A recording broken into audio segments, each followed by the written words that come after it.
G'day everybody, Lee here with a couple of things I wanted to mention before this episode gets started. First off, there are spoilers ahead. Big spoilers.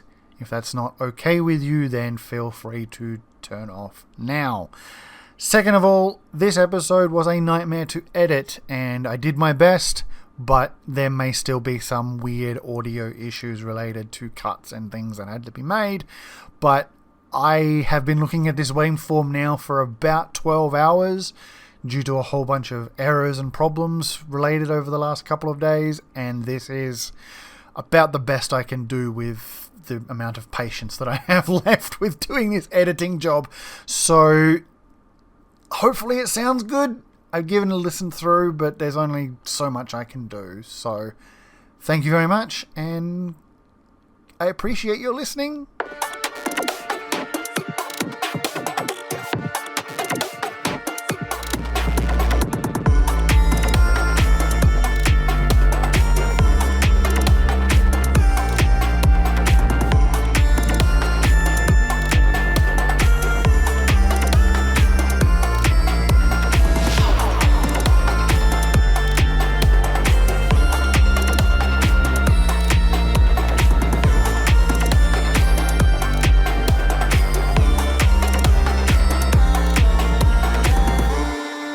Hello and welcome to Peeves and Qs, the podcast with views about Qs that peeve you. My name is Lee, and unfortunately Anna is not here with us today.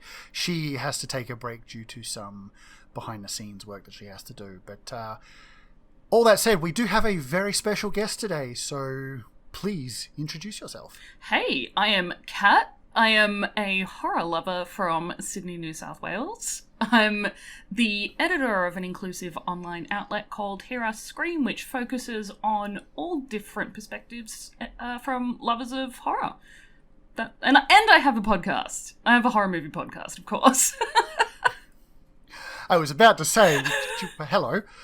But, I do so much that I'm just like, oh, shit, where am I up to? Yes, we are talking to a Wonder Woman at this point. Meanwhile, it's just me and Kat sitting here blagging our way through topics that we have some understanding of.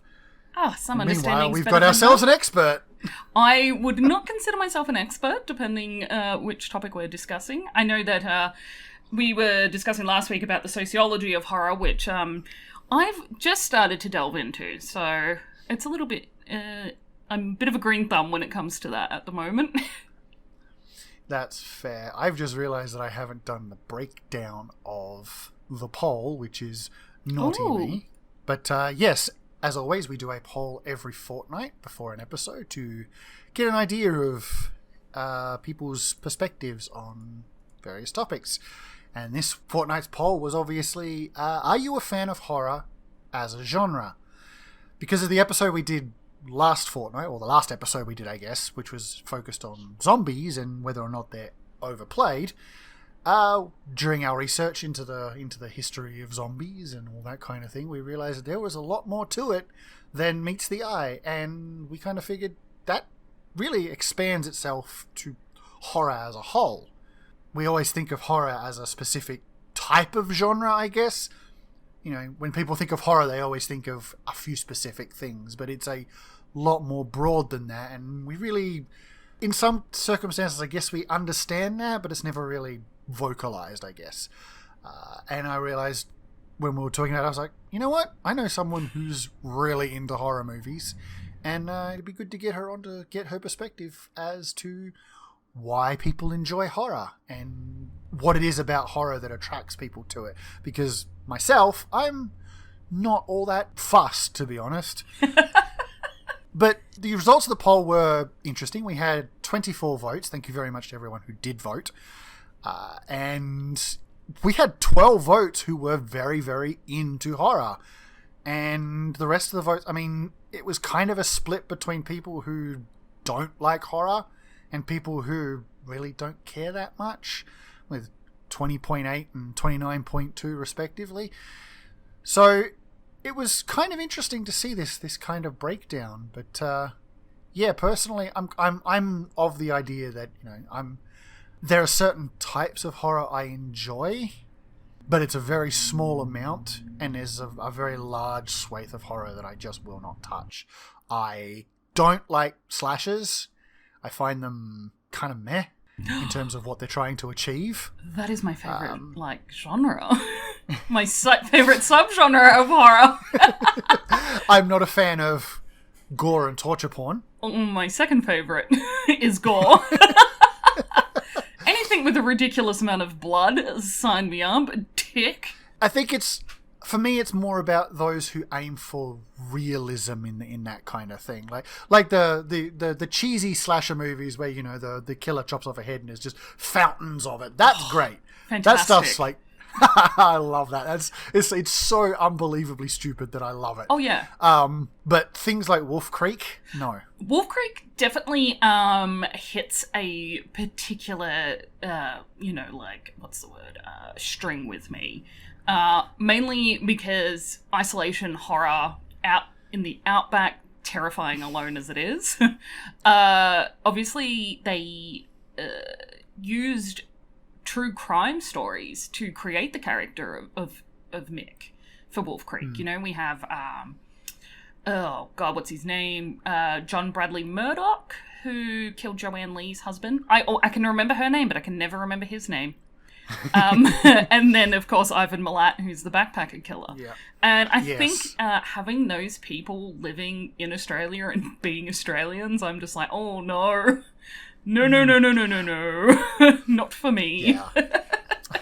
I that's pretty much it. Yeah. I think it's I also, and a lot of people will, horror fans especially, will roll their eyes at this one because it's like so clearly the point, obviously, but I cannot stand jump scares. Oh, okay, fair. I not because they scare me, because they irritate me. They're annoying.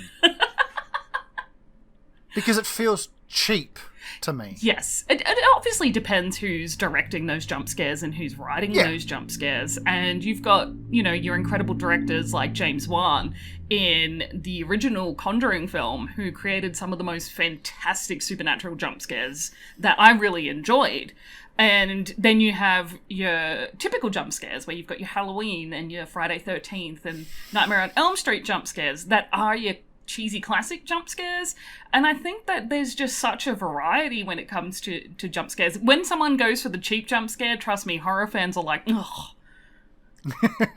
Cheap shot. It's like it's like the it's like the scared cat jump scare, the house is quiet and everyone's walking through the house and then suddenly it's like, come on, fuck you. The 80s were known for that. Cheap. Yeah, they were. And there were a few, I believe there are, like, again, horror's not my genre. I don't seek it out. There are some things that I've watched over the years, like we said last week, but one of my favourite musicals could technically be considered a horror movie. And Please tell me it's what I think it is. It's Repo, the Genetic Opera. Oh, we did talk about this last week. I was going to say Sweeney Todd. Sweeney Todd too. I like love that Sweeney one. Todd. I love Sweeney Todd as well. It's great. I have the that's worst memory. technically a slasher musical, I guess you could call it. So it's not like I avoid them outright, And we'll get into this, but it covers such a massive genre anyway. Because you've got Jaws is a horror movie, which you don't really think about.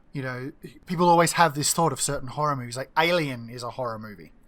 But it's a different type of horror movie. It's very much a psychological kind of creeping dread horror movie. And of course there's Lovecraft, who wrote cosmic horror. It's not specifically the types of horror that we associate with that genre. The loud musical stings and the slow loping killer who can't be stopped, which we all seem to always go for when we come to horror, and then it spans out to things like zombies and all that kind of stuff.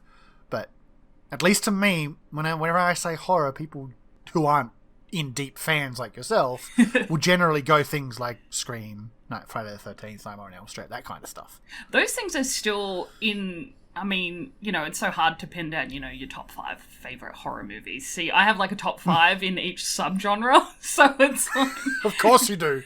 If someone said to me, oh, Kat, I need a slasher with teenagers, they're all in high school, I'd be like, ooh, good one. Scream. Oh, you want a good revenge film where there's an awesome kick-ass final girl, but there's some kind of supernatural element in it?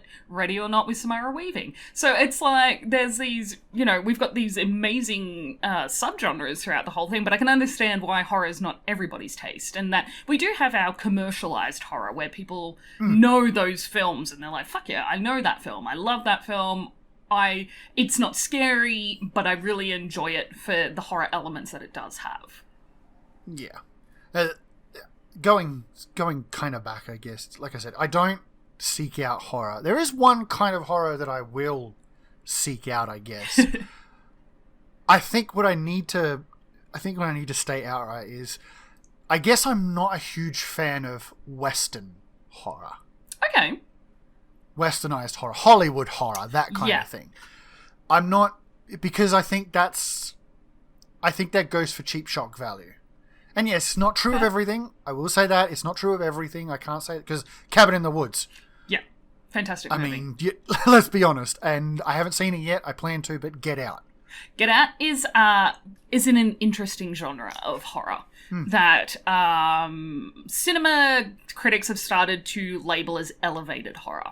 So elevated horror is this like concept of horror that is consumable by everybody, not just horror lovers. So you've got your deep horror fans that have all these obscure recommendations when it comes to certain subgenres. But then elevated horror starts to bring in everybody from everywhere, because it contains so many different elements of your drama and your investigation and your mystery and your crime. And I'm not a big fan of the term elevated horror to describe something that's consumable by everybody, because horror technically should be consumable by everybody. And it's the same as not having a taste for action movies or comedy movies, and that's totally fine. So it's kind of this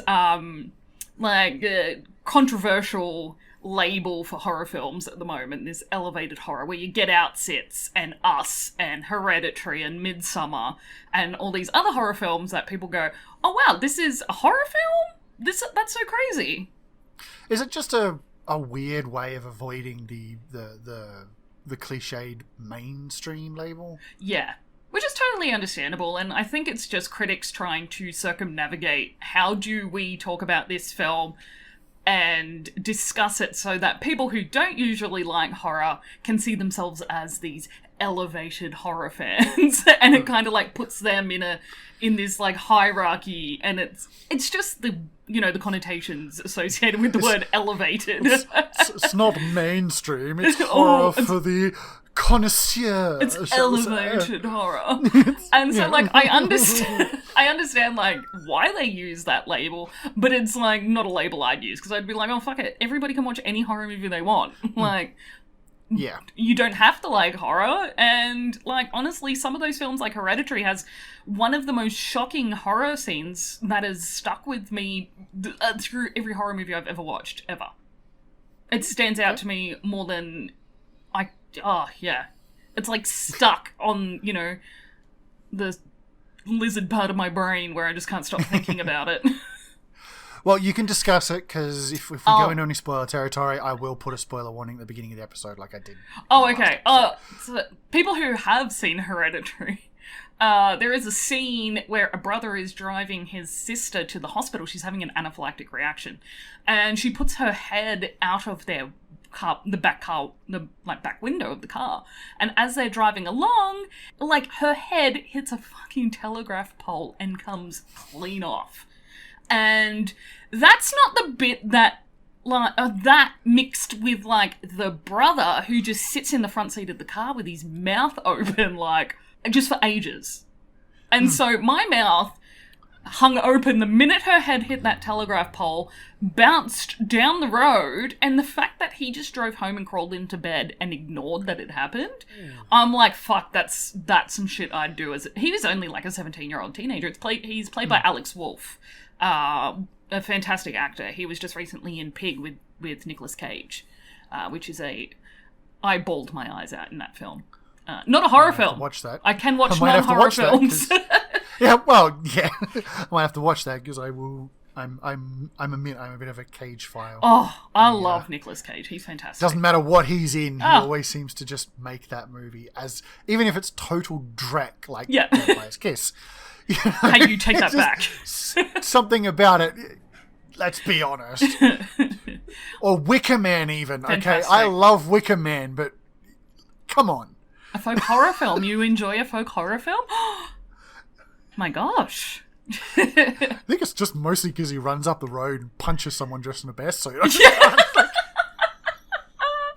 Everyone's like, no.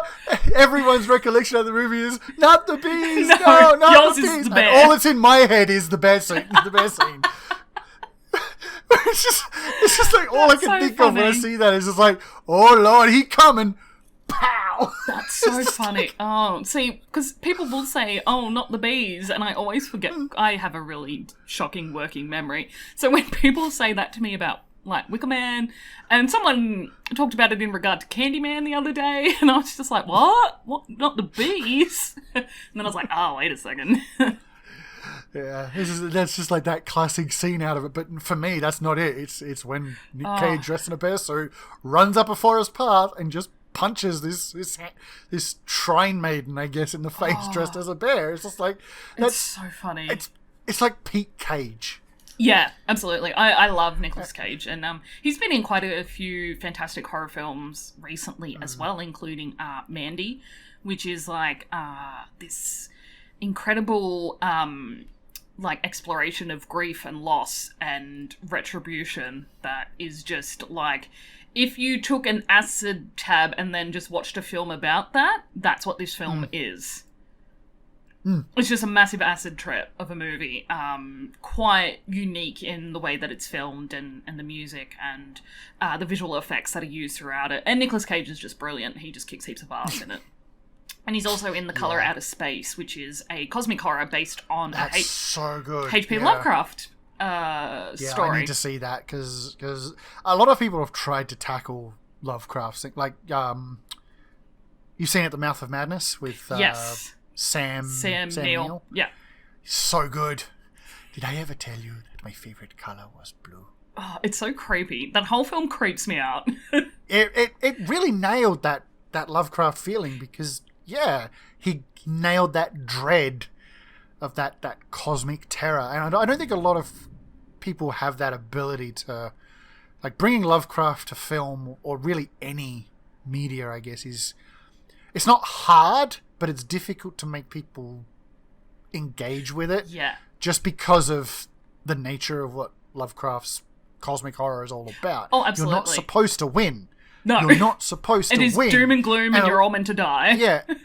And you're not even supposed to be able to comprehend what you've seen. Yeah. That's why your brain breaks.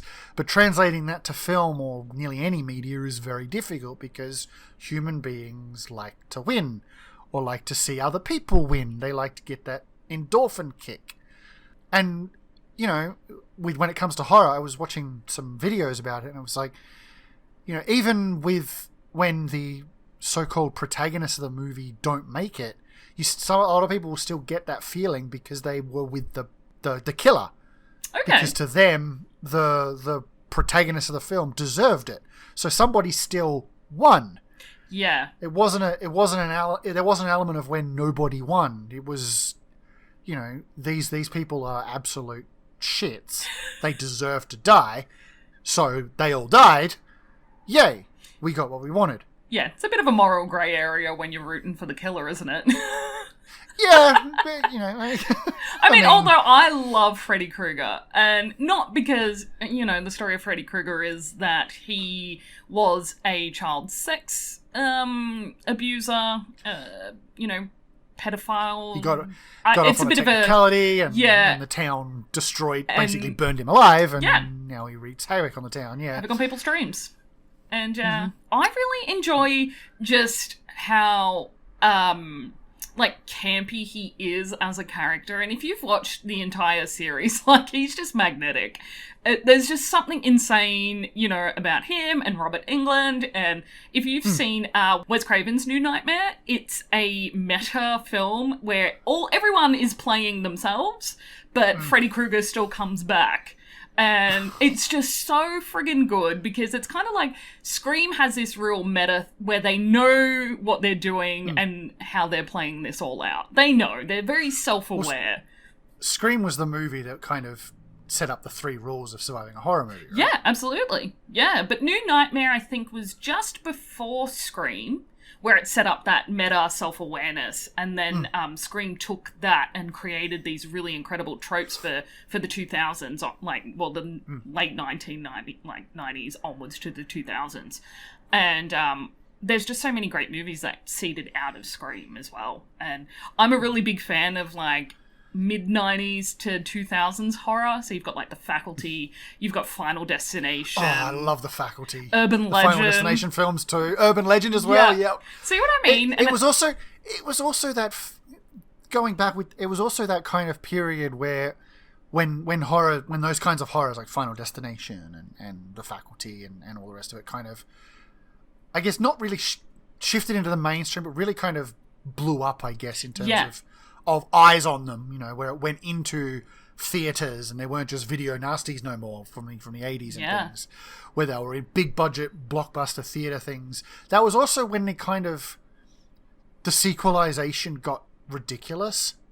Yeah, but I really enjoy it. I know a lot of people don't. I'm a huge fan. Well, that's the thing. Like that's the thing, right? Because for me, it depends on what it is, but a lot of the time, I'm very much a big fan of compact stories. Like, and you can sequelize a compact story because different characters, just the same killer. Yeah. Look at Leprechaun. Oh God. Which is another movie where the main character is having an absolute blast. What are there, like 10 of those now? Yeah, somewhere like 7 maybe. Leprechaun in space. Yeah, it goes. Eventually, they always end up in space. Yeah, well, Jason went to space. Jason X. Went to space. And it was Freddy versus Jason. Oh, I love that movie. Controversial, but I love it. You heard it here, folks. But yeah, going all the way back to my original point was, I don't like Western horror as a rule. I really enjoy, for some reason, I really enjoy Asian horror. Fair. Which has kind of the same trope elements to it, but they do it in, there's, for me at least, in my experience with Asian horror, there is so much more creeping dread and a lot more time before it pays off. Yes. Than in Western horror. Yeah. You know, you might get 1, maybe 2 scares out of an Asian horror film, but when they do hit, they fucking terrify you. Like, it's not even a jump scare. It is the pit of your stomach just sinks. See you later. Yeah, you just like, I gotta pause and go for a walk for a bit because, oh boy, my heart rate is just ridiculous. I recently watched The Audition. So I've started learning more about, Asian horror. So I've started with Japanese horror because I loved Tokyo Ghoul Police. There's a few others that I can't remember the names of, but I was just like, I love this. I love where it's going. Totally my thing. But The Audition is something else. It's terrifying. So it's about a female serial killer who basically makes men fall in love with her and then she kills them. And it's just sounds interesting. Sounds like Species. But without the tail. Well, yeah. Obviously. But it's just nuts. Like, gnarly as well. Because I remember seeing... I had a period where I was just in a real funk, and I was just renting movies from the video shop. Remember when video shops were still a thing? Remember that? But I picked up this film from I believe it was from Philippines, maybe Singapore, and it was horrifying. It was about a woman. Like, I know you'll know it as soon as I say the plot, but okay, just hold. It was about a woman, a violinist, who was blind, and she went and got an eye transplant so she could do her career. Ooh. But that eye transplant came with a downside. She started seeing ghosts. They did a Western version of this as well. They did. Yeah. They did indeed. The Western version is called The Eye. Yes. And it sucks by didn't mind comparison it. to the original. It was okay. You should see the original. Okay, you I'm should see gonna the watch original. It's way better. Filipino horror is fantastic. There's a film that came out of there recently called Impetigore, and I've been bracing myself to watch it. So everyone's just like, it's so good, but it's so messed up. And I'm like, okay, I really want to see this because it's a directorial debut and writing debut for the filmmaker for that. And he also has some other films coming out following that. So it is a Shudder exclusive. So Shudder is a horror-focused streaming service. Fair enough. Yeah, it's available in Australia. It's $6 a month. And it has some really great things on it. They have At the Drive-In with Joe Briggs. They do Creepshow whenever that's releasing. And then they just have a fantastic collection of horror films, classics and new alike and exclusives. And it's really cool. A new film just launched on there called Jacob's Wife. It is a Barbara Crampton film. And it is so good. Sorry, I've just got flashbacks to... Because I have really weird memories of this movie, but I don't remember watching it. Jacob's Ladder. Oh, no, it's Jacob's Wife. But Jacob's Ladder is on there too. Well, yeah. Which is weird. I don't think I've ever seen that film, but there's these periods in my head where I'm just like, I should watch Jacob's Ladder, and then my brain goes, no, you don't want to do that, and my brain's like, oh, okay, fair enough. I do that with every movie ever. It's like, you should watch this, and then I just put something else on. All the time. But when it comes to things like Asian horror, one of my pet peeves, for those who have listened to the previous episode will know exactly where I'm going with this, is the West's and Hollywood's tendency to take Eastern horror and Eastern movies, in fact, and just kind of remake them for Western audiences. Yes. When there's no need to, in my mind. Yeah. Like, it doesn't add anything to the experience outside of the fact that, oh no, you might have to read a subtitle. That's exactly what it is. The thing is that the American horror market will literally refuse to consume not the entire market, obviously I'm generalizing. And so they don't want to read subtitles, so they will actually remake horror films so that more people will watch them. Because it's like Ju-On was fantastic. It is a much better movie than the Western version. Yes.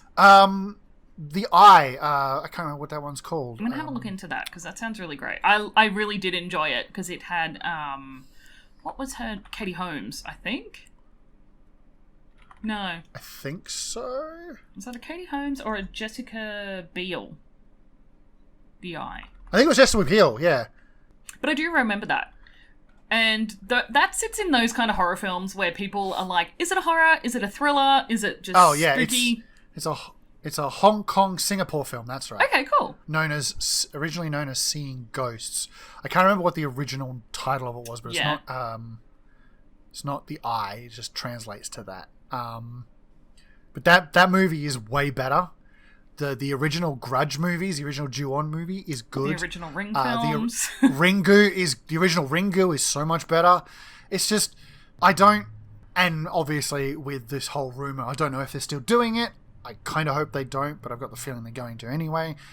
The remake to Train to Busan for Western audiences. Yes. Like, I'm sorry, I can't see what there is to gain from that outside of an audience that can't read.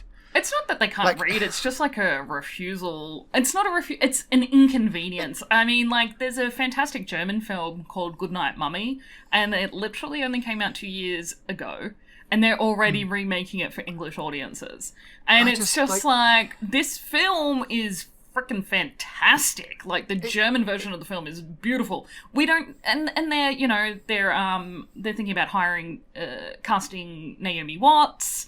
And I'm just like, yeah, cool, take an Australian. But also, it doesn't need an English version. Like, just put subtitles. Look, it's a thing that, a lot of horror lovers don't agree with. We will watch both the original version and the English version, because obviously there's elements of both that we will enjoy. That's not to say that it's not worthy of a remake or it's not worthy of an English version. I can get behind remaking something that's quite old from a different country. Yeah. To bring it forward into the consciousness that might not have seen it before. And with different perspectives as well that change and that new narrative. Technology that might actually add to things. But no disrespect to the man, he's clearly got a massive, amazing following. But the point of Train to Busan was not the gore. And getting Taika Waititi, a man who is known for his incredible gore direction. One of my favorite directors, by the way. Yeah, but it doesn't gel with. If you see the original, you'll understand why taking that and transplanting it to a Western mindset of that style. Doesn't work. Yeah, that's something I wouldn't want. I haven't watched Train to Busan. You and I have had serious conversations about my zombie phobia. I mean, I am absolutely happy to sit down on a Discord call and watch it with you. You pause as many times as you like to do your notes, so you never have to watch it again. But that is one of my favorite films, simply because of how good it is based on the budget it had, which is almost none. Yeah. Everyone I know on horror Twitter, because obviously, you have your gaming Twitter, you have your Twitch Twitter, there is horror Twitter. And I transplanted myself in there last year. I was like, you know what? Fuck it, I'm here now. You're welcome. But everyone loves Train to Busan, and I'm like, fuck, alright. Guess I'll read it. I'm going to watch it. Everyone's like, it's beautiful. People are saying they cried. And I want to experience that as well. That emotion that film does conjure up for people. If it helps, which it probably won't, but just because of the nature of your reticence towards watching it, if it helps, it's almost like The Walking Dead kind of elements, in that the zombies are there to drive the story forward. Yeah. You're most of the time you are with the characters. The zombies are just kind of there. In the background. They're an ever-present threat, but and they are the reason for the movie.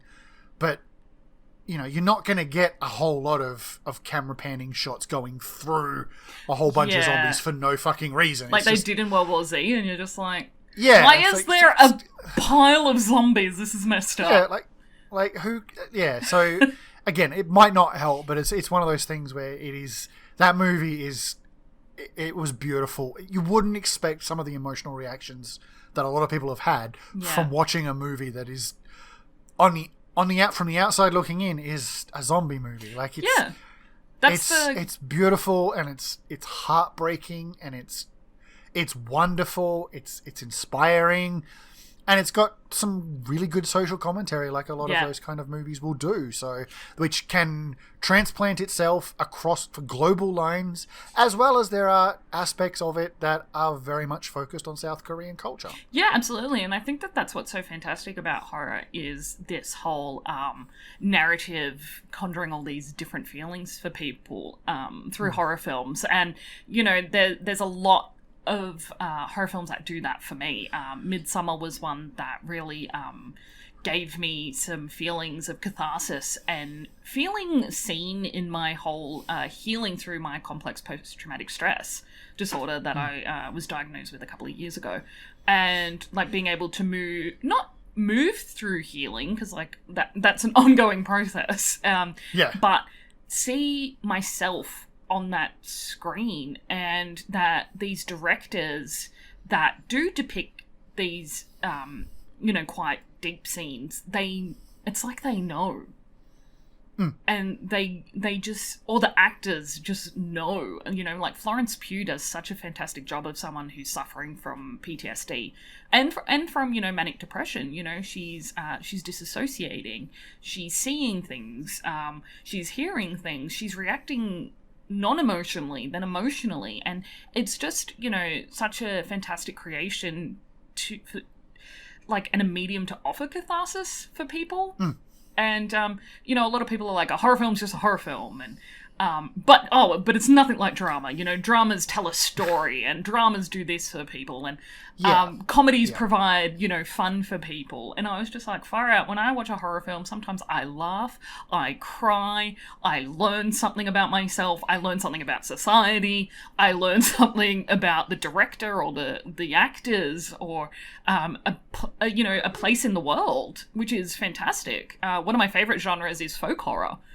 So going back to my own Celtic roots and being like, oh, I love watching, you know, horror that happens in the UK, where a lot of the folklore from the early Celts are in. So there's a film called Lord of Tears, and it's a Kickstarter film. It got fully backed on Kickstarter, and then obviously they directed and created the film. And it's about a man who inherits his family's like dilapidated farmhouse, and he goes back there and he starts being haunted by this gigantic half owl, half man with like these claws for fingers, and he can't figure out why this thing is like stalking him. And so it creates like, it's just this fantastic like folk story, and this owl is actually part of some kind of folklore I wish I could remember, because I didn't know I was going to discuss it.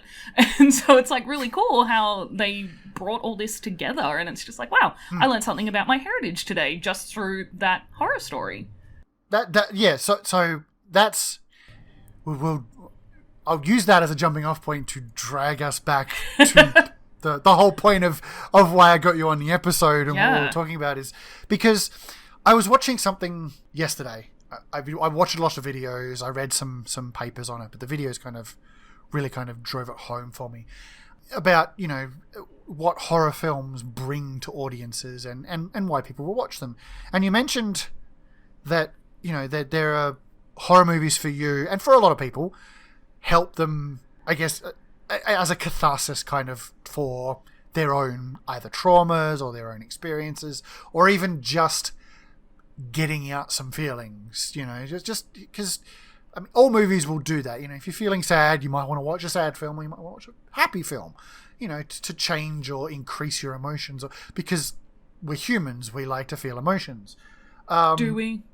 No, I'm kidding. Some of us like to feel emotions. I'm not 100% sure of myself at this point. But it's interesting to me that a lot of the things I've been seeing and watching and reading, you know, there's this weird gamut and almost contradiction in terms, or contradiction of people who watch horror movies. And why at the end of the day, a lot of scientists, when they talk about, you know, the psychology behind horror and all that kind of stuff, are at this point where they go, we don't know. Like, so they found that with a lot of different horrors and a lot of for the horror films they engaged in, they found that people with low empathy and high tension seeking enjoyed horror movies a lot more than people who had high empathy and high tension seeking.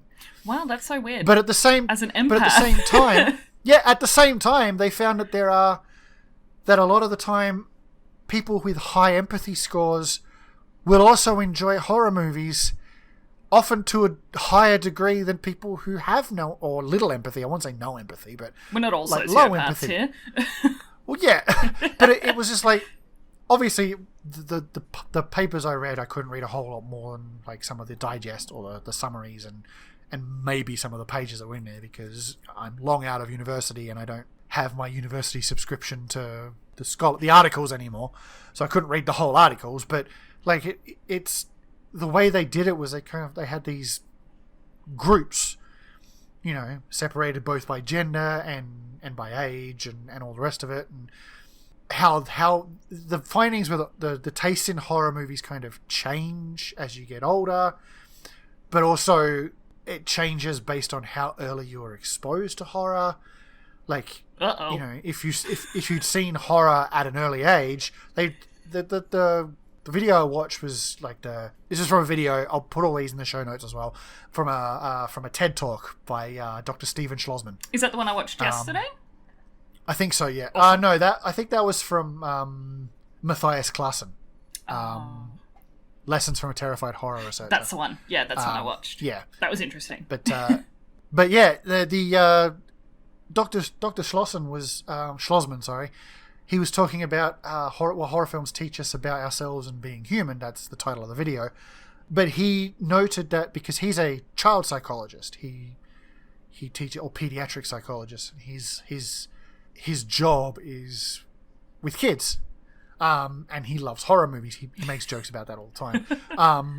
But he says that a lot of the time, kids are exposed to horror movies, or really kind of start getting interested in seeing them around about the age between 11 and 14. Yeah. Which is about the time when they start to engage in that kind of stuff. It's that part of cognitive development where kids are also dopamine hunting and dopamine seeking, because their brains are developing at such a rapid pace that there's never enough dopamine or serotonin in there, or adrenaline even, that they're just constantly like sensory seeking at this point. And my nieces are sensory seeking kids, and so they love, your Goosebumps and your Haunted Mansions and Ghostbusters, and they love that because it gives them that little dopamine thrill where it's like, whoo, that's cool. See, that also during, like, on a tangent, welcome to the podcast, is what we do. As someone who doesn't make enough serotonin, it kind of makes me wonder, like, would horror movies have helped me as a kid? Because I never got involved in them. I never enjoyed them. I've never enjoyed a horror movie. I mean, I say never. Obviously, there are lots of movies that I've named that I really like. Yeah. But I didn't get that kickstart that, a lot of kids or a lot of people who really enjoy horror these days tend to at least kind of correlate with the fact that they watch those movies as kids. Yeah. I'm in the process of being diagnosed with ADHD, and people with ADHD have a lack of dopamine just naturally. And so for me, watching anything that's scary or funny or thrilling, that boosts dopamine in my, processing center, and it's like, oh yeah, cool. But for me, I really just enjoy horror because it gives me that little bit of a rush. I also enjoy getting tattooed for that reason, and I enjoy going on a roller coaster for that reason. I like thrill seeking over like laughing, if that makes sense. Like risky behavior. Yeah, in one of the videos I watched, I can't remember, I didn't make really intensive notes because I'm a horrible person, but it was more a matter of, they said that a lot of the time people who enjoy horror movies also tend to enjoy those kind of thrill-seeking things. Yeah. Like bungee jumping, like going on roller coasters, stuff that really gets in their brain and helps them make that adrenaline, that cool down, that dopamine, all that stuff in horror movies is a part of that. Yeah, absolutely. But there was one video that you mentioned with the catharsis thing. Oh, Midsummer. Yeah. The one video that I think you'll enjoy is the one by Benjamin James, which is he talks about something called the Dark Door. Okay. And he goes into a whole thing about it, but it's horror itself. He says that one of the best parts of horror is that it engages humanity's reticence to deal with heavy topics. Yeah. In that humans don't like to talk about things that are deep or controversial or, will cause, dissonance. They don't like to talk about things that make them upset. Yeah. We tend to avoid it. We're very conflict avoid. Normally, we're very conflict avoidance in terms of... Have you met me? Personal feelings. We generally don't like to, discuss things that bring back traumas or absolutely horrifying things. Yeah. Whereas horror, he says that horror allows us to approach that because it distances that from us and makes it somebody else's problem. Yeah. But also allows it allows our brains to make that connection to us in order to work through some of those things. And there's a very cool part at the end where he talks about the Dark Door for humanity, especially America. He's from the UK, I think. But he talks about horror allows people to confront things that aren't ordinarily broached. And for America, he talks about gun violence. Yeah. And he says the dark door for America is that. He has stats. Like, it's about visibility for him. He says it's all about visibility. This dark door is about visibility. There's a reason why Jaws, for example, sparked this fear across... Like, there are people who develop their fear of sharks from watching Jaws. My grandmother... Hello. My grandmother refused to shower for a while because she thought there was a shark going to come up from the hole, the drain. Yeah, I wouldn't swim in my pool. That's how much it affected her. Yeah. But he said, when you look at it, there are no horror movies about bees. And then he displays these statistics.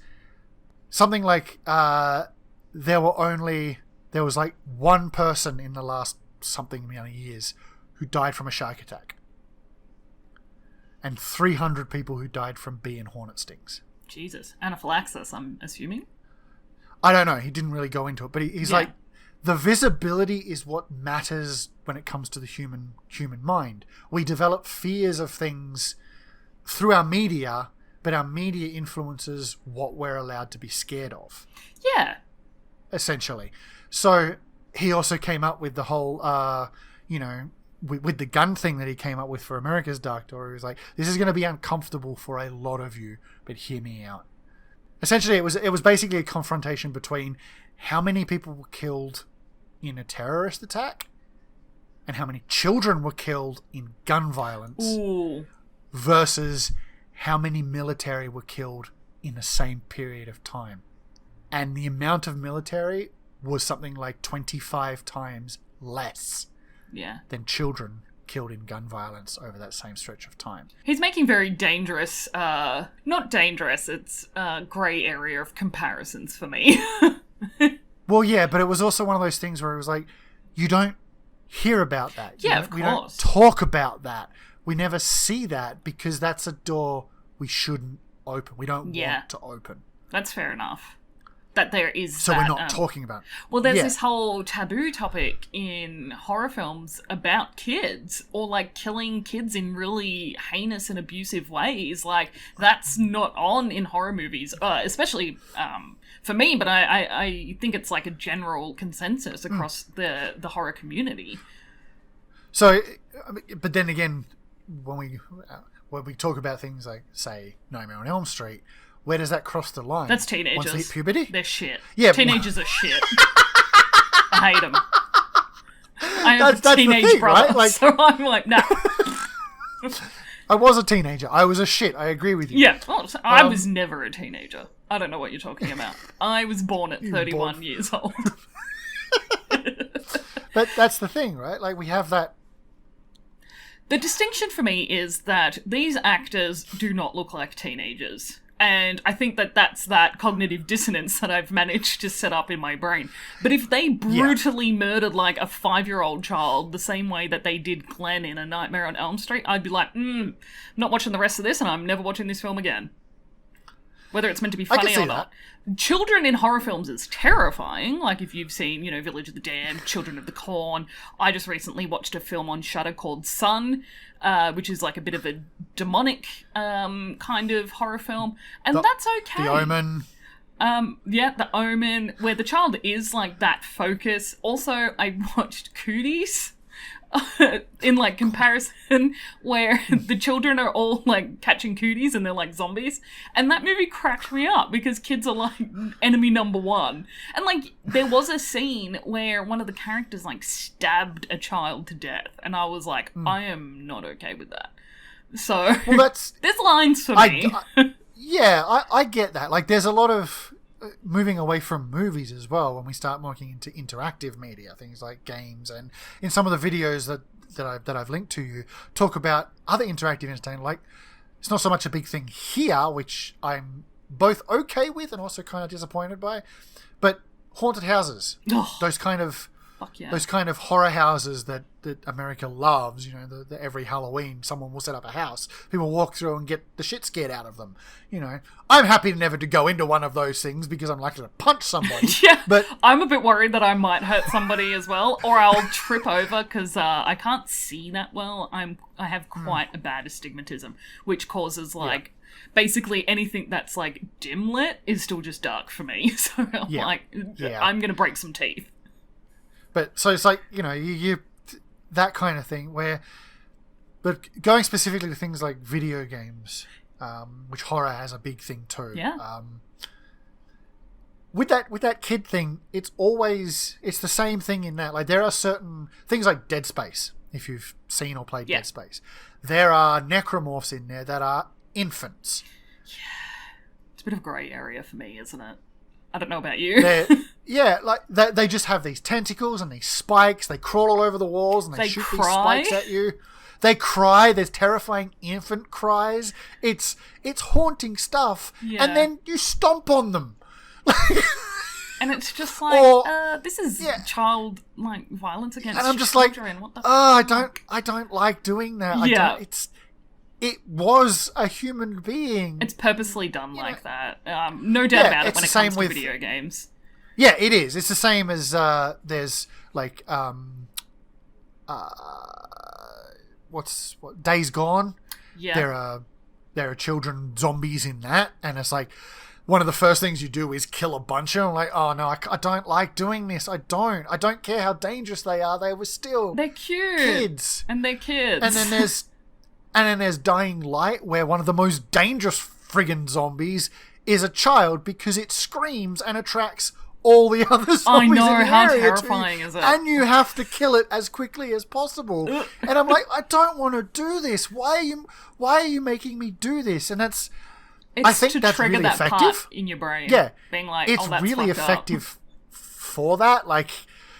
That's a line that humanity kind of is viscerally and instinctually, when there's nothing wrong with you mentally, designed not to cross, because that's the next generation. That's our future as a species. It's also they don't know right from wrong until they're 12 years old. Some until they're 52. Hey, no excuses for anybody. I'll let that fly with you. Some never do and go into politics. One of them's our prime minister. But I feel like horror doesn't really cross that line a lot. They will possess children. They will turn children into vampires, zombies. Children in horror movies is a big red flag for me because I know I'm going to have a bad time. So, but it's I don't see a lot of violence against children. Thank God. There is one film called The Afflicted. It's on Amazon Prime, I believe. I've heard of it. It's about a mother who basically tortures her children. And I was like, "Ooh, can't watch that." Nope. That's not for me. I don't. That's a lot. Yeah, no. Child abuse is one of those things where I was like, as an adult survivor of child abuse, I will pass on that. Thank you very much. Yeah. I don't know what would trigger me in that. I just don't want to have to sit through it to find out, to be honest. Yeah, that's the thing, right? It's like. And so while for me, sorry, that's another thing with when it comes to okay, so let's dial back. When you have these kind of films that their whole aim is, I guess, they want to tell a story, they want to have a certain amount of themes in them, but things like, okay, one of the things that I don't understand, and is, aside from, let's go with gore porn, let's go with those films. Torture porn, things like Hostile's a big no for me. I vomit. Things like Hostel, things like every Saw after 2. I love the Saw films. As a sociologist, I love them. I love the first one because it's pure psychology. Yeah, it's fantastic. 2, I'm kind of okay with, even though it started to get a bit torture-y. I don't know. They just are really interesting and fascinating because for me, it's one of those things where it's like, it felt like, well, okay, what can we do to these characters? And that's exactly what it is. Yeah, and it's just like, that's not interesting to me. Like, okay. I'm. It's one of those things where it's like, okay, I'm a huge fan of. I say I'm a huge fan, and I immediately forget her name. But she takes over after Jigsaw. Oh yeah, her passes. name is Amanda. I don't know what her name. Amanda. That's right. Amanda Young, actually. Yeah, and I had a massive crush on her when I was a early teen. She was in Becca. She was in Becca. Yeah, I was just about to say that. She was in Becca, and you know, there is that infamous episode, but also she played Linda.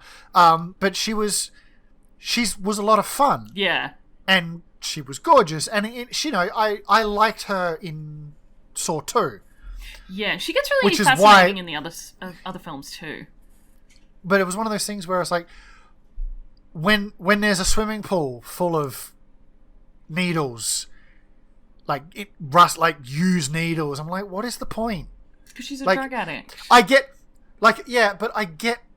in universe, and you know, the Jigsaw is testing these people because he's sick and he feels like they've had an easy ride, so all that kind of thing. That is not Jigsaw's prerogative and motive, though. He wants people to value their lives, and he feels that these people have wasted their lives. And so what I find really interesting is that because the concept of value is so subjective, but Jigsaw turns it into this really objective thing that you either, yes, you value life, or no, you don't. And he's like this arbiter of what is value, and it's just so crazy. With the pool full of needles, yeah, okay, she's a drug addict, so that thematically and kind of like that makes sense. I've never watched past like 20 minutes into 3. That's it. But what is the aim of the reverse bear trap? Rip her face off? Yeah, but again, why? There's no thematic reason. It's just gore porn. Okay. To my brain, I'm just like, I don't understand. That's totally fair. That's fair. Like, for me, the Jigsaw series represent a really interesting aspect of punishment. Because I actually just wrote a piece on theories of punishment in the Saw universe, because my major at university was criminology. And so we looked at this really... I did it on my own. It's so crazy to think. So I looked at, like, different incarceration. So that typically someone who does a bad thing would go to prison. But in Saw... you know, John Kramer decides what their punishment is and what their incarceration is. And, you know, he's delivering this whole, you know, basically sentencing these people. And each of their traps is relative to what he thinks that they have done that is wrong. And it's just really fascinating to see that their discretions and what they've done wrong reflected back as an object of retribution and pain and incarceration.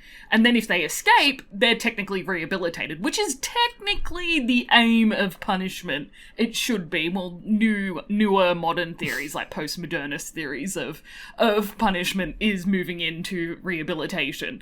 And so, you know, there's only a few that ever get rehabilitated because most of them die. And it's just like, okay, that's, you know, you've been sentenced, basically, by Jigsaw. And I think it's just a really fascinating social commentary on, you know, the commercializations of prisons and the justice system. And it's just cool to see, like, someone have that kind of commentary. But that's the... okay, so I can see that. But the gore? But, well, that's the thing is the average person going to get that theme, that sensation from what's happening on the screen, or do they kind of have to look deeper into it? You have to look deeper into it. Yeah. Because to my mind, a really good horror, personally, I can't speak for everyone, obviously, is a movie that makes me actually think about what I've seen and how it relates to the world at large and myself. Which is, again, why Train to Busan worked for me. Why even Alien worked for me, you know. And I'm not female, and Alien was all about motherhood. Oh, Alien to me is about anti-capitalism. But, see, we all too, get, but like, a different read on films, and I think that's what's so beautiful. But Geiger's machines and all the monsters and the aliens and things were all about this psychosexual fear and all that kind of thing about motherhood and sexual assault. Because the face hugger, it violates you. Well, there's absolutely. There's a genre called uterus horror and period horror, and that's where sounds about right. That's where Alien could definitely fit in. But you also have you have Carrie in there. You have Ginger Snaps. Like, you have some really friggin' fantastic films that go in that where the feminine and the femininity is monstrous and dangerous. And I love horror like that. I can get those out of those films that I mentioned. I can get the kind of the ideas and the themes that come out of it. But when I sat and watched Saw 2, I wasn't thinking about the justice system and its failings and all that. Even though in 2, he even outright says it at some point, I think. Like, the justice system is shit, basically.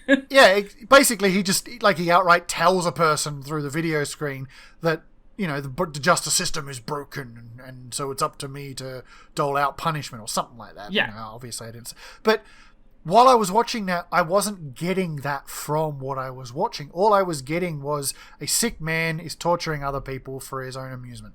I was very young when I watched the first couple of Saw films, and so I wouldn't have gotten that interpretation that I do have now. And that's just through my own, personal development and critical thinking and problem solving. Yeah, no, that's fair. And it's just I understand. That's why when I think about those films, or think about the Hostel films, which I've never seen, but it's like, I watched once. Don't trust strangers. Shit. Don't think with your dick. Yeah, no shit. Yeah, don't be a pervert.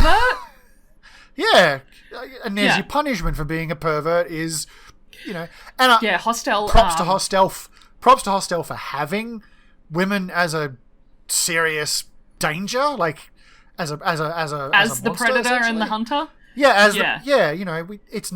It is not often you see that, and I say that as a general public. Obviously, we had Species and things like that, but they were always monstrous and things. Whereas these, as far as I know, these were just sadistic women preying on dudes who thought with their dick.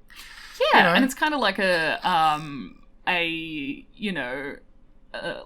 a huge inversion of what we're used to from horror films, of a big, strong, psychotic or even emotionally dead male. Or, assuming they're male. Stealing a bunch of teenage girls and wrecking them. Yeah. That's horrible. And women are treated so poorly in horror films. Yeah. Well, that, again, one of those movies there, one of those videos I said was, the same one I think is the Benjamin one, is movies, horror movies are, I won't say feminist, but some of them have a really interesting feminist perspective. Oh, you can definitely say there are some feminist horror films out there. I'll tell you that right now. I have a list that I could give to people. He mentions things like Alien, yeah, where the movie, the whole time, a lot of horror movies ignore women, and they show that women are being ignored because the women are the ones with the "don't do that." This logic is dangerous. They're logical. They're like, this is stupid. Stop. We're doing gonna that. die. And they're constantly being, Ripley is the whole one going through saying it's dangerous, lock the doors, close, blah, blah, blah, blah, until all the Marines and the men are like, no, it's fine. And then they're all dead except her. And there's a lot of horror movies that do that. And horror movies essentially will show that societally that's true. Yeah. We constantly ignore women. We constantly ignore when they say no. They constantly ignore when they're being rational. When they're pointing out flaws. Or even if they're being emotional about something. Because when we're emotional, we're originally labelled as irrational or hysterical. And it's just like... Which, they're not synonyms of one another, people. No, they're not. They're really not. And so, it was one of those things where I've gone way off topic again. But again, the podcast is probably why people listen. I don't know. You're welcome. as I said, I'm not a horror person. I don't seek it out. I tend to avoid things that just kind of meh. I've watched some reviews from YouTubers who've done things. Like, I've watched an entire review of the Chucky series. Oh, I love the Chucky series. It's so good. You have to watch Seed of Chucky. It's the best. I haven't seen a review on that one. It's like I don't seek them out, and I like third-hand kind of things like That's that. fair. Because, like an analysis kind of perspective on the horror film. And mostly comedic analysis, those kinds of things, where they're just doing comedic reviews of things. Because it's much like horror, it's a distancing thing for me. Like, yeah. So I am an extremely visual and imaginative person. So you're a kinetic learner. for horror movies and horror games, anything that has a tendency to do that, like, okay, Outlast 2.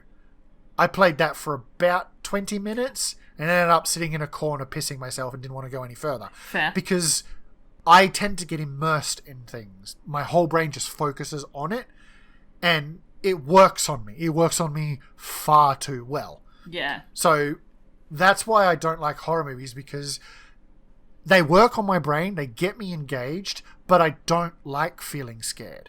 I actually don't enjoy it. And I don't like being terrified or getting the shakes or the adrenaline rush. I don't like that. If it's an enjoyable adrenaline rush, sometimes, but even then, like, my body doesn't do adrenaline.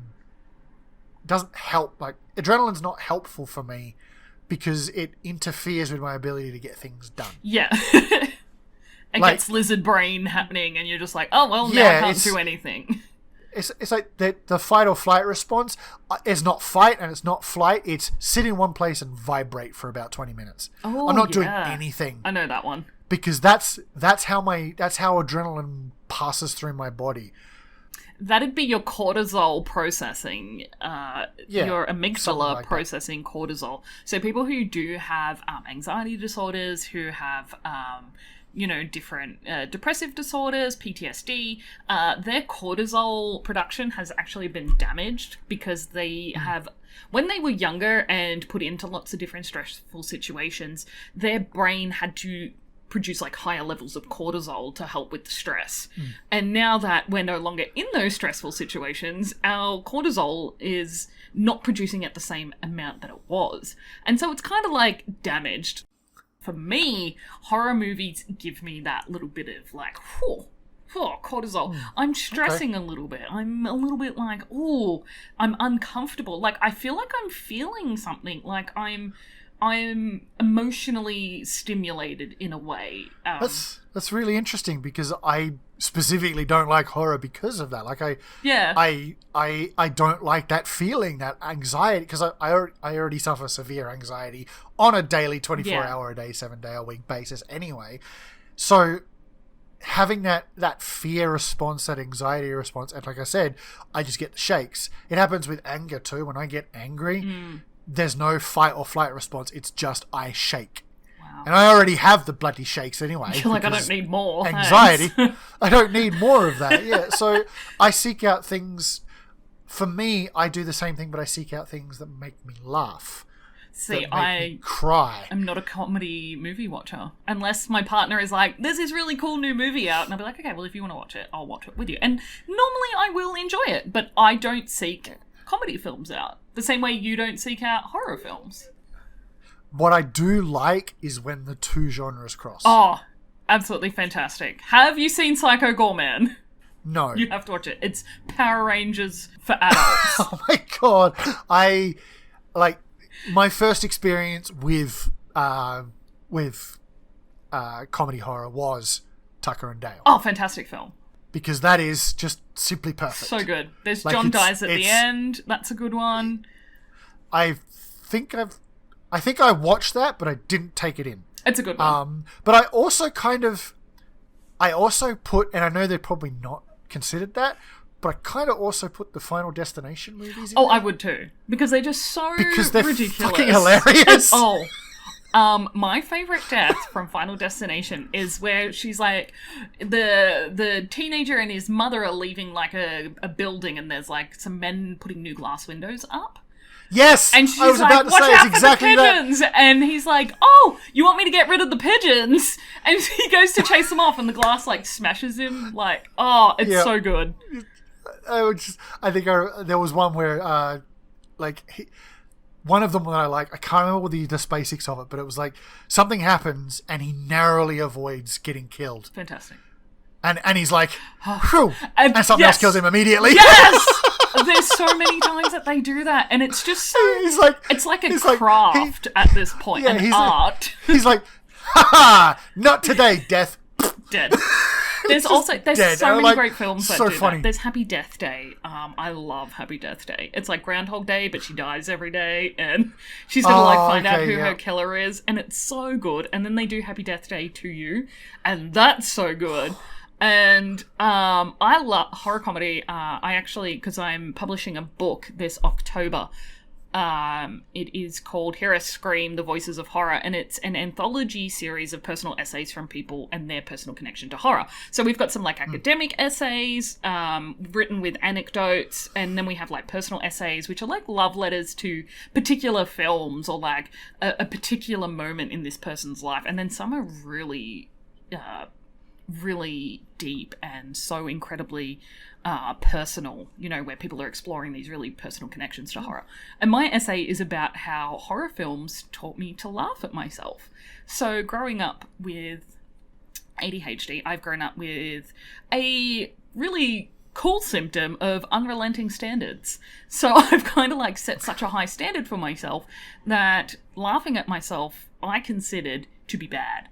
Like, do not laugh at yourself. That means you're not perfect. That means you didn't do something. That means this. And it took me so long to really embrace the comedy of errors of life. And, Yeah, I can get where that's coming from in terms of, the connections to things. And that's that to me is where comedy helps for me as well, because things like Robin Williams, rest in peace, his Live at the Met, was a whole comedy show about him dealing with his alcoholism and his drug addictions and how all of those things, how he had to get through them, and he dealt with them all.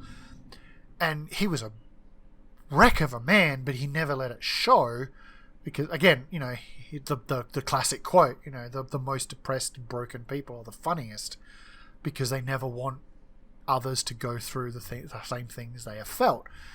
And that resonates with me because that's what I like doing. I never want people to have to go through all of the things I have been through. Yeah. It's why I try to make people laugh. It's why I try to engage people as often as possible. You don't try to make people laugh. You do make people laugh. That's the big difference.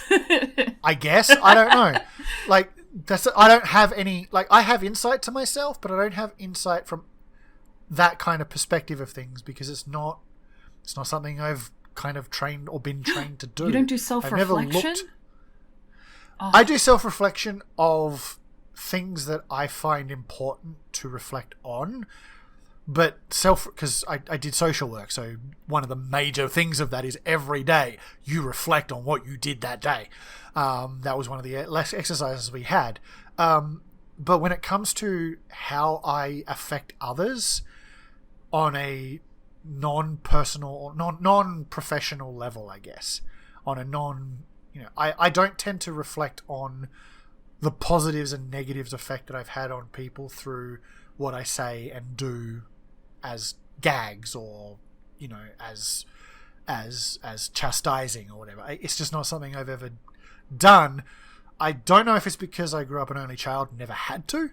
Oh, possibly. So I never developed that aspect, and couple of gifted kid syndrome, and no one ever tells you you're doing anything wrong. Or what is it? Rejection sensitivity dysphoria. That's my favorite. RSD. as a kid with growing up, obviously with ADHD, it's your parents and your teachers constantly telling you, you can be better. You can do better than this. And it's like, in my head, I'm like, no, this is it. Like, I'm sorry to disappoint, but this is fucking it, hey. Like, you ain't getting... And that's what ADHD is. It's like, that's all you're getting from me, folks. And stop telling me I can be better, because just come to terms with the fact that I'm mediocre. It's fine. One thing I find really fascinating about people with, who have faced adversity, let's say, in childhood and in, or have faced a traumatic event, they find comfort in horror films. And it's the same with true crime. It's because it's formulaic. There's a formula to it. We know what happens at the start. We know where, the final girl or the final boy is going to, protagonist is going to end up. And we know what's going to happen at the end. And I think that there's like a level of comfort in that. And, you find that formula across every horror film. But it's, the exception is that you have, your blood and guts in between, or your supernatural jump scares in between, to, continue to drive that narrative and that comfort for you. And I originally found a lot of comfort in true crime. I love true crime documentaries. I love true crime podcasts. I watch the Crime Investigation ID channel every night before I go to bed. Or I put a horror movie on before I sleep. And it's just... there's this really genuine formula to them that makes me feel safe. Maybe because, like, the horrors that I suffered, in my, early years, I get to escape from them for a little while. I get to be, I get to see someone else go through, a journey of, discovery or being a hero or, killing the bad guy. And, in my life, the bad guy never got in trouble. The bad guy never, experienced consequences for what happened to me. And I think there's that comfort in watching horror films, watching, the ghost get, sent back to hell, or the demon getting exorcised. And it's just, for me, it's like, fuck yeah, bad guys do suffer consequences. Suck it. I think that's it, right? Like, I think, obviously we've covered a lot. We've covered the whole, in our own special way, at least. We've covered a gamut of different reasons why people enjoy horror movies. Everybody's story is unique. Everybody's history, everybody's stuff with horror is unique. And, I mean, I never had that childhood experience of horror. I had my own horrific childhood growing up, but, I never connected with horror on that same level that a lot of other people do at the same time. But there are, like I said, there are horror movies that I do enjoy for different reasons. Like, for me, it's the same as I've always had it with every media that I consume, be it books, games, movies, whatever. It doesn't matter. Outside of, watching VTubers, is there has to, I am a story person. Yeah. I watch movies for an generally intricate, gripping story, be it about characters or about a world. It doesn't matter. As long as there is something that grabs me and brings me into that world, I'm happy with that. And things like Train to Busan, things like even, I mentioned it, Tucker and Dale, or Cabin in the Woods, or, Final Destination, or, things like that, where the world feels grounded, which is ridiculous when you Cabin consider in the things Woods? like Cabin in the Woods. But that was the point of it, right? Yes. So, same with, like, everything felt, like, even Tucker and Dale, that is ridiculous. It's so good, though. And just takes the piss out of, like, horror movies, like, horror tropes, I guess. Yeah. In general, like the teenagers and all the rest of it going into the woods, and, these are just two hillbillies minding their own business and shit just happens. But, I'll never get over the kid throwing himself into the wood chipper. I just want that scene. That scene is just like... What? There's actually, there's an anthology film of shorts that's on Shudder called Scare Package. And there's a short called The Night He Came Back For. And there's a wood chipper scene in that. And it is so good. Because, like I said, I love gratuitous gore. I like it when it's well done. and it's realistic, and it's like, oh, that's fucked up. And I love it when it's just like, where did this 500 gallons of blood come from? And who got to pull the cord on this? I want to be the button presser for this shit. that's what I like. Like I like the goofy gore. I like the stuff that is clearly not real. Like that, there's no way that body contained that much blood. No, not a chance. No chance in hell. that stuff I like. Like, and same with like, even though it's kind of realistic with the Tucker and Dale, where the kid throws himself into the wood chipper. It's what happens around that, where he's kind of like trying to pull him out of the wood chipper. It's just making it worse. He's making it worse. It's just like, he's like, you're going to be all right, buddy. You're going to be all right. It's like, he's really not. He's only half of him left. I like horror that, I think what it comes down to is I like horror that doesn't take itself seriously. Oh, I love that too. But I love horror that tells really great progressive stories. Like, one film I can talk about right now is, yesterday I actually watched Candyman, the new Candyman that's coming out on the 27th.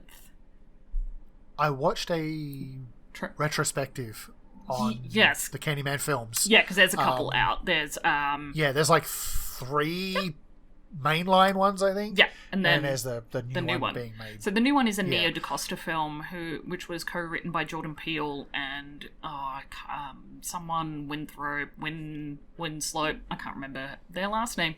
And it tells this really amazing story of gentrification in the Chicago areas, of black neighborhoods that were basically neglected by white-run governments and councils, to the point that they just had a reason to come in and gentrify, because they're like, don't worry, we'll fix this all up. We'll make it all nice again. And it's just a really great and heavy, very heavy social commentary. And it's just such a fucking good film. Like, I enjoyed it so much. It's gory. It is fantastic. I'm a huge fan of Tony Todd and what's his name? I can't remember his name. Excuse me for a sec. Domingo. He was in he was in an A24 film called Zola, and he was also in Fear of the Walking Dead. So I haven't seen that. And but yeah, oh my gosh, it's just a fantastic film. My review is coming out tomorrow for that, actually. I'm super nervous because I'm very worried just about how people will read my review, because it's a very passionate analysis of the movie. Yeah. Does it? I mean, again, I feel like that's, at the end of the day, that's what it comes down to, right? Is passion for something. That's at the very end of the day, people who enjoy horror have a passion for horror. Whatever genre, strand, movie, media it might be, they have a passion for that horror. They have a passion for what it gives to them. And I think it gets, a lot of people have said this, and, you know, I've kind of blown it off because it's just, you know, it's what I do. But I think everyone does it really, but horror gets maligned way too much and kind of pushed off as the problem child of media. Yes, absolutely. In terms of, like, it's there, but it's like that niche kind of, it's off to the side, that people kind of, they try not to acknowledge that it's there, even though it is clearly incredibly popular. It talks about way too many taboo subjects in society. It talks about death. It talks about mortality, mental health. It makes people face things that they don't want to face. Yeah. And I think that's, as much as, you know, we always talk about it. I mean, I have this thing where, we talked about it last week, but I have this thing where in the future, I don't like taboos. Oh, no, me neither. I personally think, I mean, there are a few taboos I think are okay, that we really shouldn't be crossing the line in, but there are some things that I don't think have to be or should be taboo subjects. Yeah. And are only that way because of narrow-minded, iron-fisted majorities weirdness going on. Yeah. So there are things that I genuinely don't feel like should be taboo. And what I can appreciate about horror is that it also has that same mentality. Horror, from my very minuscule outsider perspective of some of the horror that I have seen, horror itself, even as the content of the horror film or media itself might not be to my taste, what I can appreciate and respect about horror is that it isn't afraid to look at the darkest side of humanity and bring it out into light and say, this is what we are. Yeah. We need to acknowledge that this is what we are, and we need to work to be better. Yeah, agreed. Absolutely. Because, yeah, humanity, as I said, way back when, humanity doesn't like to face that darker aspect of itself, and it doesn't like to open that dark door. Yeah, absolutely. And horror, the video said it as well, but the horror itself, from my perspective, it is unafraid. It is, like I said, this is who we are, and we can and should be better than this. Yeah, exactly. This is like going back to last week when I was telling you about my zombie phobia. So my zombie phobia is a projection of my own existentialism, where I go into like these crises and spiral because I know I'm going to eventually die one day, and I'm not going to come back as a zombie. And I think that seeing zombies is just, it highlights that fear of. I'm a huge rationalist and a realist. I know I'm going to die. I know I'm going to go in the ground, and I'm also a atheist / Satanist. So I know that's it. That's all that's happening to me.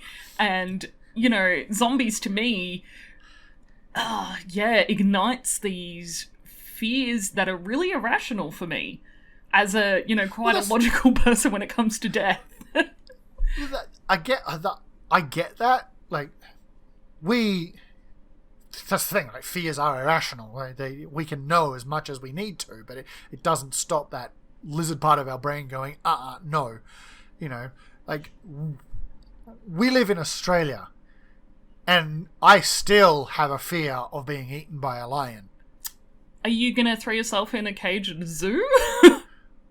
That's the thing, right? It doesn't matter, because... But it's something to be scared of. It's something to be scared of, and we know, like, it triggers something in us because it's primitive and primal and a very real threat that we used to have to face. Exactly. And mortality is also something we have to face, and we are in denial about it. Exactly. So, you can be as rational as you like, but I understand if, a zombie's like, ugh. I do have a recommendation, though, and this one you probably won't want to watch, but it's a film called Fido. I have heard of Fido. I haven't watched it yet, though. It might not work for you, but yeah, it's Billy Connolly as a pet zombie. I mean, I do like Billy Connolly, so... I did watch a zombie film the other day, though. I watched a film called Yummy. It is about a couple that go to this really dodgy plastic surgery place, and it just gets overrun by zombies. I saw the screenshot I think you posted on Twitter, and I was like, ugh! It's a little and you're bit worried grotesque. about watching Train to Busan? Okay. These zombies, the slow walking zombie, it's an indie film, so like the special effects and the gore are in that whole where I can go, oh, that's fine, that's not real. That was just... I'm cool with that. That screenshot was like, ooh, that the one where she's like cut in half? Yeah, and it's just all this guts and everything from like the neck down is just hanging out. I'm like, and she drags herself along the ground in this, and her like innards are behind her, and I'm like, I'm okay with this. Yeah, I don't know. Maybe I'm over the fear of zombies, and I just don't know it yet. Maybe. Well, I look forward to the talking about Train to Busan. I look forward to the knock on my little Discord window going, I watched it. All right, I'm here. Let's do it. I hope we do get to that point. Let me know when you do watch it, because Yes. I have it on my computer and I will watch it again and make notes myself. Yeah, so cool. I can have that. I'm getting there. I'm like, I can do it. I can do it. You're on the sidelines doing Yeah. the whole... Send me in, coach. Send me in. So, yeah, exactly.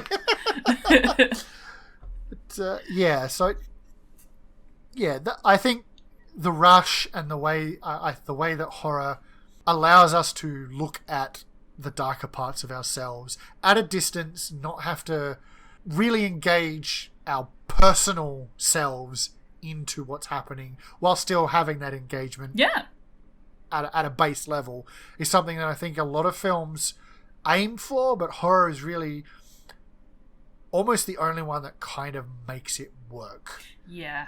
It's a beautiful reflection of society and our innermost thoughts and personal experiences, and it's so fantastic to see it brought into a movie. Almost every other media is fiction. It's power and fiction and fantasy and things like that. Whereas and it ostensibly wants to tell a fictional story with a grounded, generally, unless we're talking about superheroes, but kind of a grounded feeling that gives humans that hoorah urge. Yeah.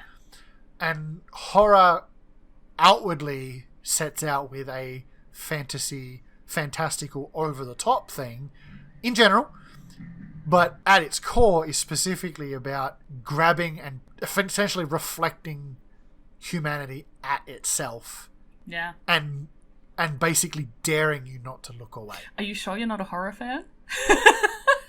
Yes, because you're not going to get me watching certain films. It's just not going to happen. I can't.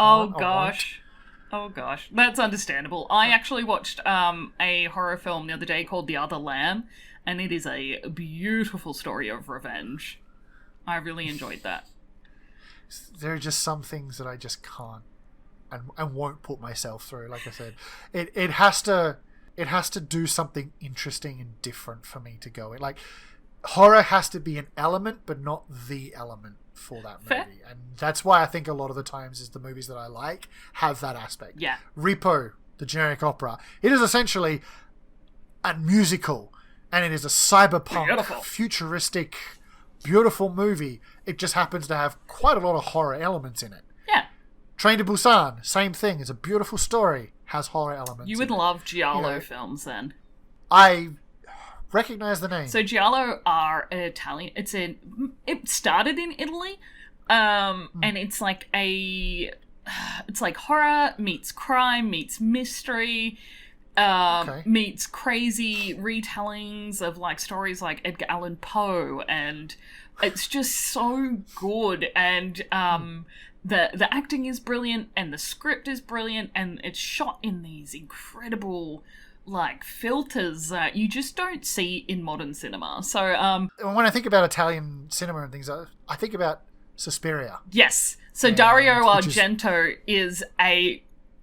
he has another film called Opera. It is so good. It has a metal soundtrack. Ooh, it is brilliant. It is so good. It's more of a murder mystery.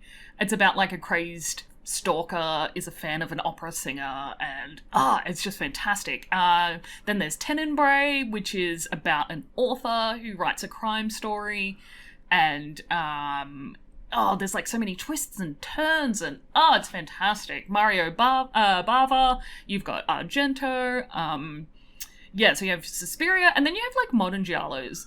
They have these cult followings. Yes, of course. Well, that's the same with Ozploitation films as well. So you've got Wake and Fright and The Loved Ones, and it's great. People really that scared of us? I don't know. There's actually on the Super Network, two of my lovely friends, Bede and Marcy, do talk about Ozploitation films. So if you guys are interested in finding out more about Australian cinema and the taboo side of Australian society, check that one out, because they talk about some really interesting stuff. And they love their horror films. We do have one of the better settings for horror, as Wolf Creek has kind of really driven home. Razorback and Boar? Yeah, hi. Yeah. Also Australian horror films. Suddenly all I can think of is the New Zealand horror film Black Sheep, which is also a fantastic film. And another fantastic New Zealand horror film is Brain Dead, which is one of Peter Jackson's first films. It's a zombie film. Cool. It's meant to be really good. But yes, I highly recommend watching giallos. They're lots of fun. They're good for people who don't like a lot. They like horror elements in their films. James Wan. And I think that's me. Yeah, James Wan's releasing one in a couple of September called Malignant, which I am so excited for. I'm a huge fan of James Wan, so yeah, it's gonna rule.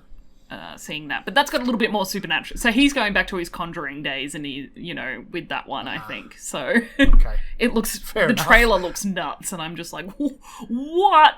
This is cool. This is really cool. So there's lots of giallo elements in the filming techniques and whatnot. So it's going to be interesting. Okay, we're gonna wrap up. Yeah, cool. Now. I'm trying to remember. There was a film I remember seeing that I thought was really cool. And really, really good. It was essentially it was marketed as a horror film. It came out a few years ago, and it was set on in a mansion in a mountain, in the snow, and it was like a ghost story. I can't remember. Haunting of Hill House. But That's a television show on Netflix, so. Yeah, no. This one was a movie, but I can't remember what it was called, but it was really good. It was a slow creeping kind of horror movie. Love that kind of stuff. But yeah, it was like I think it might have been set in the olden times. I can't remember. It was a DVD I picked up alongside Repo, the Genetic Opera, and or even something else. I think it's back in 2017, late 2017. Oh, The Woman in Black. Did it have Daniel Radcliffe in it? I don't think so. Oh, okay. I'm thinking because that's a gothic horror. That one's fantastic. This one was a gothic Crimson horror, Peak? but that's the one. Crimson Peak. Oh, Crimson Peak. That's a Del Toro so film. Good. That's a Del Toro film. So good. Yes, yes. Del Toro is one of my favorite filmmakers, and monster makers. I got really into Del Toro when I saw Pan's Labyrinth. Well, the guy who played Doug Jones, the guy who played I haven't seen Pan's Labyrinth because it looks like it would freak me out. The eye dude is actually the red ghost in Crimson Peak. So his name is Doug Jones. Yeah. Cool. But he's most of the monsters in Pan's Labyrinth as well. Yeah. Crimson Peak is so good. It's such a good film. There's actually a t-shirt from a merchandise company that I buy a lot of my t-shirts from called Subayaki, and they have a t-shirt saying Crimson Peak is a good movie. And I'm like, I need to buy that t-shirt right now. But I recently bought the Spider-Man soundtrack is my emo dad. Because the soundtrack is like Dashboard Confessional and Yellow Card and like all these like I think the Plain White Tees are on there at one point. Far out. Taking Back Sunday are on there. Oh wow, that is... It's definitely a roll call for... emo dad songs. Yeah. Emo post-punk. Yeah, sounds like, fuck, I'm getting that shirt. Oh, gosh. So, yeah... now that I know what that name of that film was... Yes, Crimson Peak is beautiful. I actually have an episode talking about Crimson Peak with a horror film director by the name of Emily Higgins, who she started her career in high school doing horror films. Wow, that's cool. And she actually she was one of the co-directors on a film called Coin Heist, which was on Netflix, and she's about to do a Shudder film called Sorry About the Demon.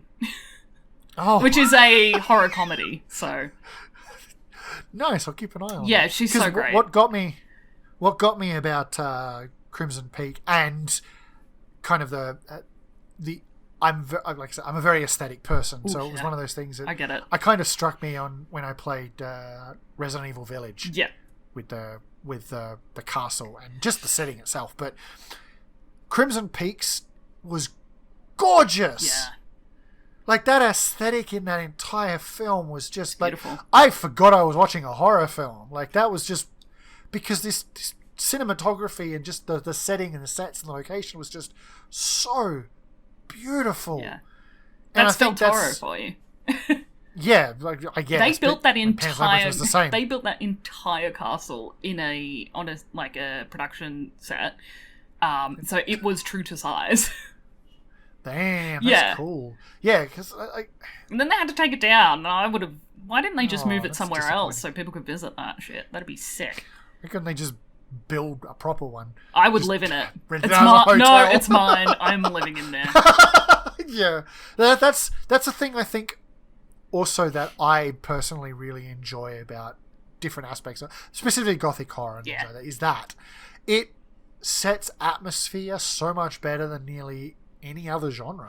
Yeah, I mean, that genre's been around since Bram Stoker wrote Dracula. Before then, and it's just one of those things that Mary Shelley. Yeah, that is just beautifully developed into such an incredible genre across media, not just in books, like everywhere. Yeah, it transcends time and media. That's what I seek out in my movies and things like that. And I guess is also why Sweeney Todd got to me. Fuck yeah, I love Sweeney Todd. Maybe I'm going to watch that tonight. Repo, the aesthetic in that is gorgeous. Yeah. It's all about that. That's what gets to me. I think, like I said, at the end of the day, horror is just that. It is the one genre I think that really works effectively to reflect humanity back at itself in a way that isn't as confronting as it might be if someone was just straight up telling you that humanity's got problems. Yeah, and it's great because it's not only just a reflective tool for that, it's just such a great catalyst for people to reflect on their own experiences and be like, oh, I feel like I've been through that. It's so subjective, and the interpretation is so different from person to person. Like, you and I watching the same film could write totally two different analysis of that film. Yeah, which is probably what's going to happen when it comes to people's... Exactly, because, I see zombies as, these vehicles of anti-consumerism and what happens to people when they consume too much bullshit and don't take quality of life into consideration, and that they live to work. So... Yeah, fair enough. I was like, but I'm thinking in my head, I'm like, oh, you've also studied sociology, so you probably see that too. Have a bit of a Marxist critique on it. I mean, it's been a while, but as always, it is subjective. Yeah. That's what's great about it all. Yeah, everything in life is subjective, but yeah. No. Okay, there are some things that are absolutely concrete, but you know what I mean. We've had this discussion already. let's not get into the philosophical depths, or we'll be here for another 2 hours. I won't put anyone through that. We'll have you on a different episode for that. Discuss the philosophical implications of horror. There's plenty of those. Oh yeah, of course. We may have touched on some of them already. I think so too. But, I want to say thank you very much for joining me and having a chat. Thank you. And I think we tackled the topic alongside all the rest of the tangents that we always go on this show. Did you learn anything about horror? What did you learn? I mean, I did. I learned a lot. It's a personal experience, and it's crafted to not only be a personal experience, but a global one as well. Like, everyone takes something different from it, and everyone enjoys something different than they might expect. I like that. I'm glad that that's your takeaway. And, I'm still not going to watch it. If you really love it that much, it's I've got like a list of movies in my head already that I'm going to watch tonight, because I'm just like, what do I want to watch? What do I want to watch? Yeah, no, that's... But yes, thank you for having me. I've loved talking to you about horror. It's been awesome. Yeah, it's been eye-opening, because a lot of the stuff that I've talked about, like, you have that different perspective on it, and I have learnt things, and I hope other people have too. And my perspective aside, like I said, I made the joke, and I probably won't watch a lot of horror stuff, but I think you should give it more respect than it has currently. Like, I think a lot of hardcore will say it doesn't need it, but I think it doesn't deserve the scorn that it sometimes gets. All the time? Hello? Horror still doesn't get awards during award season unless we make up our own awards. That's why there's a whole horror genre. Give Toni Collette her fucking Oscar. Film.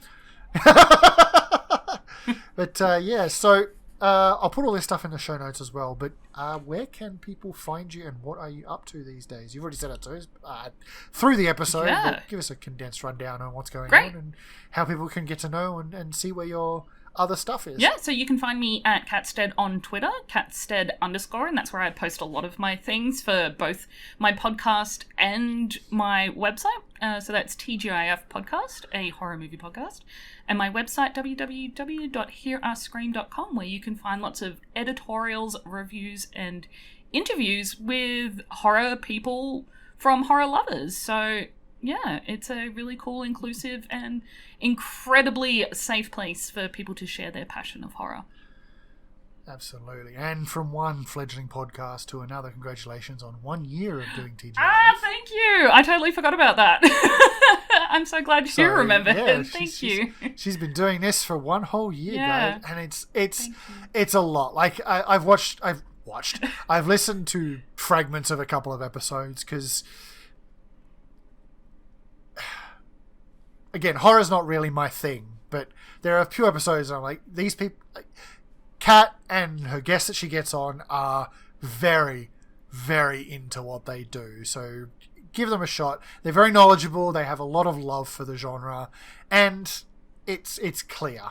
So if you enjoy that, or even if you just want to get a different perspective that's different to your own, which, you know, we all should be doing at some stage, Critical give thinking. TGIF Podcast exactly. Give TGIF Podcast a listen, because it's a thing. Well, I set that podcast up because horror is for everybody, so you don't have to be a horror lover to listen to our episode. Absolutely. And, you know, some of the things I've heard on there, like there's deep analysis, and then there's just fanboying and fangirling out. I don't know what you're talking about. It runs the gamut. So, you know, sometimes you might get a dry analysis of the film's themes, and sometimes you might just get, and then this happens, and yeah! It's like... And that's just in one episode. Exactly.